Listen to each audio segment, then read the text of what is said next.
মরিচ বলেন, পেঁয়াজ বলেন, ভুট্টা বলেন, সবকিছু এভরিথিং ইজ হাইব্রিড। আসসালামু আলাইকুম রাহমাতুল্লাহ। কুয়াশাচ্ছন্ন শীতের সকাল বেলায় চরের প্রজেক্টে আপনাকে স্বাগতম। গত কয়েকদিন যাবতীয় ঠান্ডা প্লাস কুয়াশা দুইটাই খুব বেশি পড়তেছে। তারপরও চরের প্রজেক্ট গুলোর কাজ সকাল সকাল শুরু করতে হয়। সকাল সকাল যদি শুরু না করা হয় তাহলে কাজের কাজ কিছুই হয় না। কুয়াশার সময় মরিচ খেতে কাজ করাটা খুবই কষ্টকর হয়ে যায়। তার কারণ কুয়াশার যে পানিগুলো মানে কুয়াশার যে শিশির বিন্দুগুলো আছে এগুলো মরিচের গাছের উপর পড়ে। আর আমরা যখন নিড়ানো দেওয়া শুরু করি তখন এই মরিচের গাছে যে পানিগুলো থাকে এগুলো আমাদের শরীরে এসে পড়ে যায়, যার কারণে আমাদের শরীর প্লাস শীতের কাপড় দুইটাই ভিজে যায়। একে হলো ঠান্ডা, তার মধ্যে যদি আবার শরীরের কাপড় ভিজা থাকে তাহলে বুঝেন কি পরিমাণ ঠান্ডা লাগে এই সময়টাতে। মরিচের গাছগুলোর এখন এমন অবস্থা হয়ে গেছে যে এই মরিচ খেতে কেউ আছে কিনা এটা বোঝা খুবই কষ্ট হয়ে যায়। তার কারণ দেখেন এই যে সামনে আমার ছোট ভাই মরিচ নিড়াচ্ছে, এটা কিন্তু এখান থেকে দেখা যাচ্ছে না যতক্ষণ পর্যন্ত আমি ওর কাছে না যাচ্ছি। ওর কাছে যাওয়ার পর বোঝা যাচ্ছে যে এখানে আমার ছোট ভাই মরিচ নিড়াচ্ছে। তো আমরা কিন্তু শুরুতেই এখানে মরিচ নিড়ানো শুরু করি নাই, মানে এই বড় ক্ষেতগুলো নিড়াই নাই। আমাদের এখানে যেহেতু ছোট কিছু গাছ আছে, এই ছোট গাছগুলো আমরা সকালবেলা নিড়াইছি। তার কারণ জানেনই তো এমন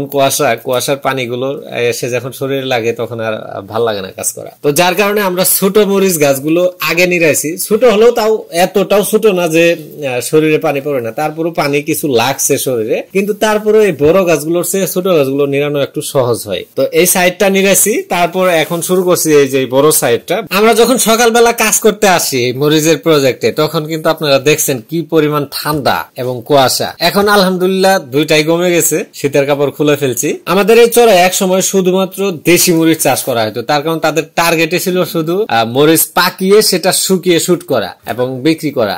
এখন কিন্তু আর ওইভাবে মানুষ মরিচ চাষ করে না হতো। এখন যতগুলো মরিচ চাষ হয় এর মধ্যে বেশিরভাগই হাইব্রিড মরিচ চাষ হয়। হাইব্রিড মরিচ চাষ করার ক্ষেত্রে যেটা সুবিধা পাওয়া যায়, প্রত্যেক সপ্তাহে সপ্তাহে প্রায় মরিচ উঠাতে পারে, প্রত্যেক সপ্তাহে সপ্তাহে মরিচ উঠিয়ে বিক্রি করে এটা দিয়ে কিন্তু সে চলতে পারে, প্লাস তার যে খরচগুলো হয় এটা করতে পারে। তার সাথে যখন মরিচের গাছের বয়স শেষের দিকে যায় তখন চাইলে হাইব্রিড মরিচটাও শুট করতে পারে, এবং এই হাইব্রিড মরিচ গাছের যে শুটটা হয় দেশি মরিচের শুট প্রায় সেম একই পরিমাণ হয়। একটা সিজনে মরিচ চাষ করে হাইব্রিড মরিচ বিক্রি করে শেষে আবার শুট করা হচ্ছে।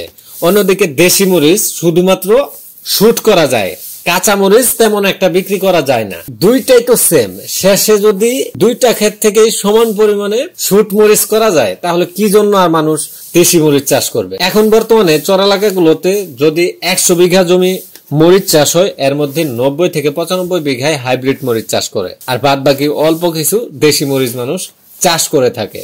এই যে এখন আমার আশেপাশে যত ক্ষেত দেখতেছেন এগুলো সব তো মরিচ ক্ষেত, কিন্তু মরিচ ক্ষেত হলো এগুলোর প্রায় প্রত্যেকটাই হলো হাইব্রিড মরিচ। হাইব্রিড ছাড়া কোনো কথা নাই। এখন আরো অন্যান্য যে চাষগুলো হচ্ছে, মানে দেশে এখন এমন অবস্থা হয়ে গেছে সবকিছু হাইব্রিড। মরিচ বলেন, পেঁয়াজ বলেন, ভুট্টা বলেন, সবকিছু এভরিথিং ইজ হাইব্রিড। তো আজকের মতো ভিডিওটি এখানে শেষ করে দিচ্ছি, দেখা হবে পরবর্তী কোনো ভিডিওতে। এই পর্যন্ত আল্লাহ তাআলা আপনাদের সকলকে সুস্থ ও সবল রাখুক এই কামনাই করি।